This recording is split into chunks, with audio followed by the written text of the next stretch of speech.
by Natalie Russell. Which rabbit? Little Rabbit liked living in the city. She had her own place to stay, her favorite cafe, and so many things to see and do.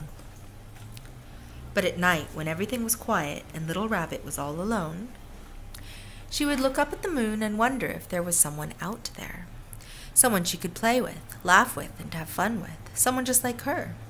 It would be nice to meet another little rabbit, she thought. When the city became very busy, Little Rabbit would go to the park to read her book. One day, as Little Rabbit read, she heard the most beautiful music floating on the air. She lay back and listened. The park was so peaceful and the sun was so warm that Little Rabbit's eyes began to close, and very soon she was fast asleep. When Little Rabbit woke up, the sun had gone and the moon was shining brightly. It was past Little Rabbit's bedtime, but in the distance she could still hear music, and it was the kind of music she liked.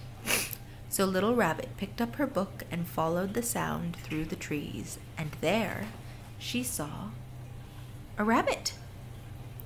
A brown rabbit who was playing a guitar, making music that made Little Rabbit want to dance. So she stayed for a while.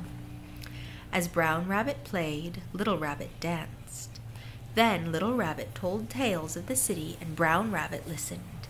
Together they watched the changing moon until the birds sang to the morning sun. And for a while, Little Rabbit forgot about her life back in the city. The two rabbits had picnics in the sunshine and games of hide and seek. They made each other laugh, and Little Rabbit was happy to have found a new friend.